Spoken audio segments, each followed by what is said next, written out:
दर्शक बंधु माने गोटे नुआ ओडिया कहानी की आपण मानक पुणी थरे स्वागत। कट्टा मुंडर रहस्य। मो ना राकेश, मो गाँर नाम सीतापुर।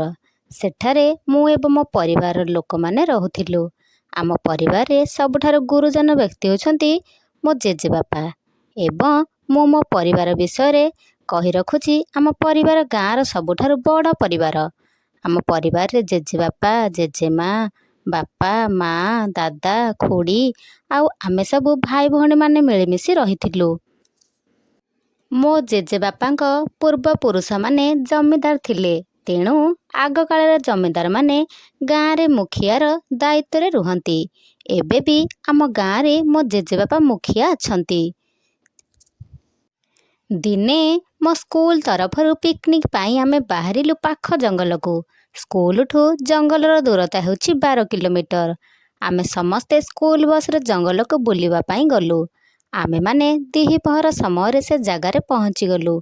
जंगल जेमिति देखिबा को अजब आ भयानक थिला, जंगल ना भी सेमिति भयानक त्रिचुर।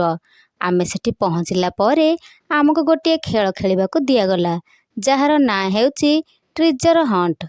ए खेल रे 4 टीम करि दिया गला। किछि किछि मुद्रा माटी तले पोति दिया गला। नियम थिला कि जेउ दल आगे सब मुद्रा खोजी आनिबे ताको विजेता घोषणा करा जिवो। एक निर्दिष्ट समय रे आमे समस्ते मुद्रा खोजिया पाई बाहरी गलु। मु आउ टीम रो मुख्य थाए, तेणु मु जितिबा लक्ष्य रे टीम को भाग करि दिए। मु विनोद आमे 2 जण सांग होई खोजिया पाई बाहरी गलु एवं अन्य माने खोजिया पाई अन्य एक दिगरे गले। आमे खोजु खोजु जंगल मझिरे पहुँची गलु। केतेबेले आमको समय मध्य जना पड़िला नाही।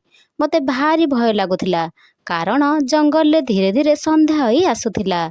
संध्या समय रे जंगलर गोटाए अलगा रूप नेबा आरंभ करि देथिला। चारिआडे खाली सुनसान आ जंगली पशु मानकर एक छाती थरा गर्जन।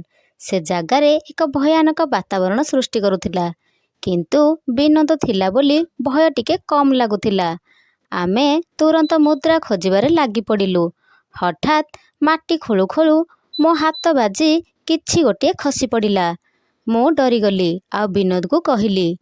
मु आउ विनोद जहा देखिलु विश्वास करि पारलुनी। आमे गोटाए मनीष मुंड देखिलु। एहा देखि मु आउ विनोद चिल्लेबारे लागिलु। ठीक एही समय रे आम स्कूल शिक्षक आमको खोजी खोजी आम पाखरे पहुँची गले। सेते बेलको आम गोड़ हाथ भୟରେ थरुथाए। मु से घटना विषय रे आउ काहाको न कहिया पाई विनोद को मना कली। से भी मानिगला। रोहित सार आम श्रेणी शिक्षक, से आमको चिल्लेबार कारण पचारिले। मु कहिली कि गोटे बड़ साप देखि डरी गलु। तापरे सार आमको आम बस पाखको नेई चली गले, किंतु मु बारंबार पछको बुली देखुथाए, जेमिति कि आगको किछि भयानक घटना घटिबाकू जाउछि आम सह। पिकनिक भी भलरे भलरे सरिला एवं आमे सबु पिला खुशी रे घरे जाई पहुँचिलु। किंतु मो मनरु लिभि नथिला त्रिचुर जंगल रे देखिथिबा भयानक दृश्य। दर्शक बंधु माने ओडिया कहानीर प्रथम भागटी आपण मानकु जदि भल लागि थाए लाइक, शेयर एंड सब्सक्राइब करिदेबे। रहुछि। जय जगन्नाथ।